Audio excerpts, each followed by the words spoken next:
அதாவது படம் வந்து வேறு மாதிரி இருக்குது. 3 ஹவர் நம்ம வேறு மாதிரி நம்ம வந்து படத்தை வந்து ரசிக்கலாம். அது ஒன்று. அதே மாதிரி கட்சி சார்ந்து இருக்கிற காமிக்கல.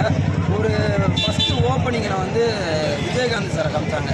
அதுவும் வந்து அதாவது விஜயகாந்த் சார் எப்படின்னு கேட்டிங்கன்னா, தளபதி வந்து விஜயகாந்தோடைய கெட்டப்பில் வந்து ஒரு சீன் வராது. இன்ட்ரோடக்ஷனே அந்த சீன் தான். வேறு மாதிரி இருக்குது படம். அதே மாதிரி இது எங்களுக்கு அரசியலை பற்றி எதுவுமே எங்கள் தளபதி சொல்லவே இல்லை. ஒரே ஒரு இன்ச்சு கொடுத்துருக்காரு. அதில் வந்து காரு அவர் வச்சுருக்க காரோட நம்பர் வந்து 2026ன்னு சொல்லி அந்த இன்ச்சை மட்டும்தான் கொடுத்துருக்காரு. தவிர மற்றபடி அரசியல் சம்மந்தப்பட்ட எதுவுமே இல்லை. ஆனால் வந்து ஒரு டைரக்டரே சொன்னாலும் ஏற்றுக்கிறதுக்கு ஒரு பெரிய நடிகருக்கு மனசு இருக்கும். அந்த மனசு எங்கள் தளபதிக்கு இருக்குது. அடுத்து சிவகார்த்திகேயன் நீ தான் அவர் காமிச்சு போகிற மாதிரி இருக்குது. டைரக்டர் சொல்லுவார். ஆனால் வந்து ஒரு சில நடிகர் வந்து அதை மறுப்பாங்க. அதை மறுக்காமல் எங்கள் தலைவர் வந்து சொல்லி கொடுத்துட்டு போயிருந்தாரு. அதுவே எங்களுக்கு ரொம்ப பெரிய இருக்குது. படம் நல்லா இருக்கும். ஃபேமிலியோடு பார்க்கலாம்.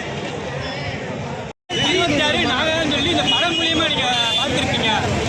வெங்கட்பிரபு மறைமுக சொல்லிட்டு அப்படி மாநாட்டுக்கு எத்தனை தலைகள் வந்தாலும் எங்க தளபதி 2026ல இந்த மாநாட்டு மூலயமா வருங்கால கோட்டையில இந்த ஆட்சியை பிடிக்க போறாரு. இந்த திண்டுக்கல் ராஜேந்திர தேட்டர் முன்னாடி இன்னைக்கு நான் பேசிக்கிட்டு இருக்கேன்.